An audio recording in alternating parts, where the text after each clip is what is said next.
ये है सालार day Uyuni, एक ड्राई लेक जहां पर दुनिया के सबसे बड़े लिथियम के रिजर्व्स हैं। वही लिथियम जो अगले 10 से 20 सालों में सबसे बड़ा एनर्जी सोर्स बनने वाला है। ये रिजर्व्स बोलिविया, चिली और अर्जेंटीना के बीच इस हिस्से में हैं जिसे द लिथियम ट्रायंगल कहा जाता है। पूरी दुनिया के 70% लिथियम रिजर्व्स इसी ट्रायंगल के अंदर हैं और इस ट्रायंगल में सबसे बड़ा इन्वेस्टर है चाइना। मगर चाइना सिर्फ इस ट्रायंगल ही नहीं बल्कि इस पूरे खित्ते में हर तरफ इन्वेस्टमेंट कर रहा है और इस खित्ते को कहते हैं साउथ अमेरिका।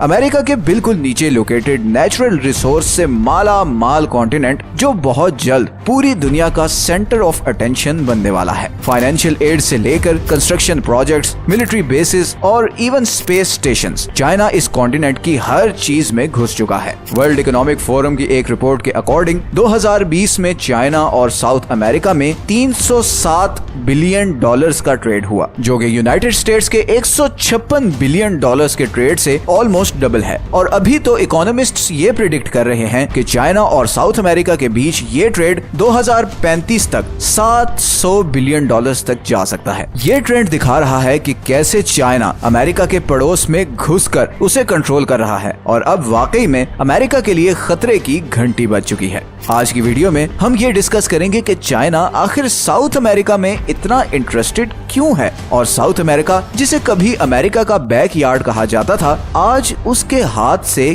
क्यों निकल गया है और आखिर में चाइना असल में करना क्या चाह रहा है। क्या वो वाकई आने वाले दिनों में अमेरिका को चोक करके वर्ल्ड सुपर पावर बन जाएगा और अमेरिका इतना बेबस क्यों है, वो चाइना को रोक क्यों नहीं पा रहा? तो आए जानते हैं इन सब सवालों के जवाब। सच ये है कि इस वीडियो में असल में साउथ अमेरिका की ज्योग्राफी बहुत ही इम्पोर्टेंट है। पूरी दुनिया का करीबन 6% सी ट्रेड साउथ अमेरिका और नॉर्थ अमेरिका के दरमियान इस चोक पॉइंट से गुजरता है जिसे पैनामा कैनाल कहते हैं। यही कैनाल अटलांटिक और पैसिफिक ओशन को आपस में कनेक्ट करती है। हर साल करीबन 13 से 14 हजार कार्गो शिप्स इस रास्ते से गुजरती हैं। ईस्टर्न एशिया और अमेरिका के ज्यादातर ट्रेड इसी रास्ते से होते हैं और इसीलिए इस कैनाल को सबसे ज्यादा अमेरिका और चाइना यूज करते हैं। इसी तरह अमेरिका की वेस्टर्न कोस्ट को यूरोप, अफ्रीका और मिडिल ईस्ट से कनेक्ट करने का भी यही एक रास्ता है। अब ज्योग्राफी की बात हो ही रही है तो आपको ये बताना भी बहुत जरूरी है कि हमारी दुनिया में पैनामा कैनाल की तरह 7 और चोक पॉइंट्स हैं जिनकी वजह से सारी दुनिया आपस में कनेक्टेड है। इन्हीं चोक पॉइंट्स के लिए कहा जाता है कि अगर किसी भी वजह से ये रास्ते ब्लॉक हो जाए तो पूरी दुनिया की इकोनॉमी कोलैप्स कर जाएगी, क्योंकि सारा ट्रेड इन्हीं के थ्रू होता है। अब जैसे स्ट्रेट ऑफ हॉर्मुज है जो पर्शियन गल्फ और गल्फ ऑफ ओमान को कनेक्ट करने का ये वाहिद रास्ता है और यहीं से मिडिल ईस्ट का सारा तेल पूरी दुनिया को जाता है। ये पॉइंट दुनिया का सबसे डेंजरस और इम्पोर्टेंट चोक पॉइंट है और इस पे हम ऑलरेडी एक वीडियो बना चुके हैं जिसका लिंक आपको नीचे डिस्क्रिप्शन में मिल जाएगा। इसी तरह अफ्रीका के नीचे केप ऑफ गुड होप है जो यूरोप और एशिया को अफ्रीका के सदर्न पार्ट से कनेक्ट करता है। फिर मोरक्को और स्पेन के दरमियान स्ट्रेट ऑफ जिब्राल्टर है जहां से मेडिटेरेनियन और अटलांटिक सी के दरमियान ट्रेड होता है। इसी तरह नॉर्वे, स्वीडन और डेनमार्क के बीच ये डेनिश स्ट्रेट है जो बाल्टिक और नॉर्थ सी को कनेक्ट करता है। रशिया का सारा तेल इसी रास्ते से यूरोप को जाता है। फिर आता है टर्किश स्ट्रेट जो मेडिटेरेनियन और ब्लैक सी को आपस में कनेक्ट करता है। रशिया, टर्की, अजरबैजान और जितने भी साउथ ईस्टर्न यूरोपियन कंट्रीज हैं जैसे यूक्रेन, बल्गेरिया वगैरह, इनका सारा ट्रेड इसी रास्ते से होता है। इसी तरह मलेशिया और सुमात्रा के बीच स्ट्रेट ऑफ मल्लाका है जो पैसिफिक और इंडियन ओशन का ट्रेड कंट्रोल करता है। ये चोक पॉइंट चाइना की बहुत बड़ी कमजोरी है और इस पे भी हम एक वीडियो ऑलरेडी बना चुके हैं। इस वीडियो में बड़े डिटेल्ड मैप्स के थ्रू बताया गया है कि चाइना क्यों गवादर और बेल्ट एंड रोड इनिशिएटिव पर काम कर रहा है। इसका भी लिंक आपको नीचे डिस्क्रिप्शन में मिल जाएगा। और आखिर में आती है सुएज कैनाल जो सारे एशिया और मिडिल ईस्ट को यूरोप से कनेक्ट करती है। ये असल में ईस्ट और वेस्ट को आपस में कनेक्ट करने का सबसे शॉर्टेस्ट रूट है। तो अब आपको काफी क्लियर हो गया होगा कि पैनामा कैनाल की वजह से साउथ अमेरिका की कितनी ज्योग्राफिक इंपॉर्टेंस है। अब अगर हम साउथ अमेरिका पर वापस आएं तो इसकी टोटल पॉपुलेशन करीबन 42 करोड़ है और अगर इसका कंबाइंड जीडीपी देखा जाए तो दुनिया की चौथी बड़ी इकोनॉमी बनती है। South America gold, silver, copper, iron, oil और लिथियम के रिजर्व से माला माल है। अगर हम सिर्फ वेनेजुएला की बात करें तो इसके पास सऊदी अरब से भी ज्यादा ऑयल के रिजर्व्स हैं, मगर फिर भी 2019 की रिपोर्ट के अकॉर्डिंग 94% वेनेजुएलन्स शदीद गरीबी का शिकार हैं और सिवाय एक दो कंट्रीज को छोड़कर सारे साउथ अमेरिका का यही हाल है। इतना रिसोर्स रिच होने के बावजूद बदकिस्मती से साउथ अमेरिका कभी भी इन रिसोर्सेज से फायदा नहीं उठा सका और इसकी बहुत सी पॉलिटिकल और सोशल रीजंस हैं। पुअर इंफ्रास्ट्रक्चर, खराब law and order situation, political instability and corruption, ये चार चीजें आपको हर साउथ अमेरिकन कंट्रीज में मिलेंगी। साउथ अमेरिका असल में रिसोर्स कर्ज का शिकार है। रिसोर्स कर्ज एक इकोनॉमिक फिनोमेना है जिसके मुताबिक जिन कंट्रीज में बहुत ज्यादा नेचुरल रिसोर्सेज होते हैं वहां पर इकोनॉमिक ग्रोथ बाकी कंट्रीज से कंपैरेटिवली कम होती है। अफ्रीका भी इसी रिसोर्स कर्ज की एक और एग्जांपल है। लेकिन खैर, अब चाइना के इधर आने से बहुत सी चीजें बदल रही हैं और इसीलिए मैं अब आपको बता रहा हूँ कि चाइना साउथ अमेरिका में आखिर कर क्या रहा है। चाइना का साउथ अमेरिका में ये इतना गहरा इंटरेस्ट शुरू हुआ ईयर 2000 से। उस वक्त साउथ अमेरिका की टोटल एक्सपोर्ट का सिर्फ 2% चाइना को जाता था, लेकिन फिर अगले 20 सालों में ये शेयर 2% से बढ़कर 24% हो गया है। आज चाइना साउथ अमेरिका का सबसे बड़ा ट्रेडिंग पार्टनर है। चिली का 39%, ब्राजील और पेरू का 28%, यूरुग्वाय का 20%, इक्वाडोर का 19%, कोलंबिया और पैराग्वाय का 18% और बोलिविया और अर्जेंटीना का 14% ट्रेड चाइना के साथ होता है। लेकिन इन सब कंट्रीज में से सबसे ज्यादा चाइना पर डिपेंडेंट वेनेजुएला है, जो 2007 से 2021 तक तेल की खोज के लिए चाइना से $62 बिलियन के लोन्स ले चुका है। इसी तरह चाइना डेवलपमेंट बैंक 2005 से 2021 के दरमियान अभी तक सारे साउथ अमेरिकन कंट्रीज को कुल मिलाकर $137 बिलियन के लोन दे चुका है। ये सारे लोन्स इंफ्रास्ट्रक्चर को डेवलप करने, ऑयल को एक्सट्रैक्ट करने, डैम्स बनाने और लिथियम रिजर्व्स को एक्सट्रैक्ट करने के लिए दिए गए हैं। चाइना का साउथ अमेरिका में कितना इन्फ्लुएंस है, इसकी एक्सटेंट अब इससे चेक करें कि साउथ अमेरिका का सबसे बड़ा solar power plant 100% Chinese sponsored है। चाइना पेरू के माइनिंग सेक्टर में सबसे बड़ा इन्वेस्टर है। पेरू की 7 माइंस चाइना कंट्रोल करता है, जिसमें 2 आयरन और बाकी 5 कॉपर माइंस हैं और इस तरह पेरू का 100% आयरन और 25% कॉपर प्रोडक्शन चाइना कंट्रोल कर रहा है। इसी तरह Chinese company Tianqi lithium corporation Chile की लिथियम माइंस में दूसरी सबसे बड़ी शेयर होल्डर है। और अगर पॉलिटिकली देखें तो चाइनीज प्रेसिडेंट जी जिनपिंग 2013 से 2021 तक 13 दफा साउथ अमेरिका का ऑफिशियल टूर कर चुके हैं। और अभी तो ये सिर्फ फाइनेंशियल और एनर्जी सेक्टर की बात हो रही थी। चाइना का सबसे बड़ा फॉरेन स्पेस स्टेशन इधर अर्जेंटीना के पैटागोनियन डेजर्ट में है।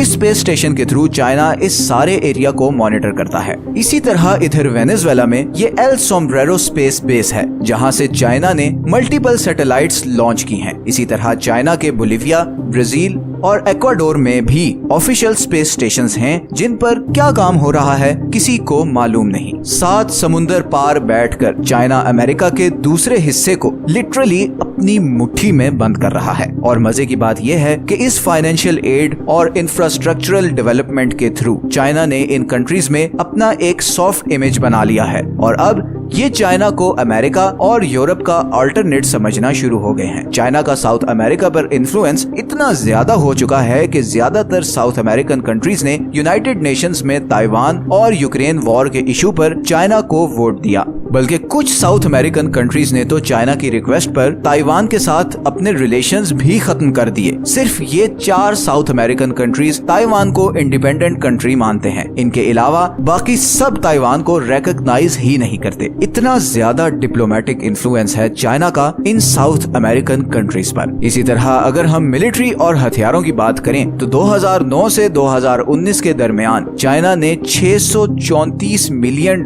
के हथियार अर्जेंटीना, बोलिविया, इक्वाडोर, पेरू और वेनेजुएला को दिए। इसी तरह इधर पेरू की कोस्ट पर एक मिलिट्री पोर्ट बनाई जा रही है, जिसका ऑफिशियल नाम चियांकाई पोर्ट है और ये अपने कंट्री से बाहर चाइना का पहला मिलिट्री पोर्ट होगा। इस पोर्ट पे अब तक लगभग $450 मिलियन का खर्चा आ चुका है। इसी तरह चाइना बहुत एक्टिवली साउथ अमेरिका में हुआवे का इक्विपमेंट सप्लाई कर रहा है। यहाँ ये चीज नोट करने की जरूरत है कि अमेरिका हुआवे को बैन कर चुका है, मगर अमेरिका के पड़ोस में हुआवे सबसे बड़ी सेल्युलर कंपनी राजधानी बनती जा रही है। इसी तरह वेनेजुएला, ब्राजील, इक्वाडोर और अर्जेंटीना अब चाइना की फेस रिकॉग्निशन टेक्नोलॉजी यूज कर रहे हैं। इन कंट्रीज में चाइनीज सिक्योरिटी कैमरास लगाए जा रहे हैं और उसके जरिए हर इंसान की प्रोफाइल बनती जाएगी और गवर्नमेंट्स कभी भी किसी का भी डेटा निकाल कर उसे ट्रैक कर सकेंगी। आई गेस आप में से कुछ लोगों के लिए ये सारी इन्फॉर्मेशन बहुत ही चौंका देने वाली होगी कि कैसे चाइना इतनी खामोशी से एक पूरे कॉन्टिनेंट को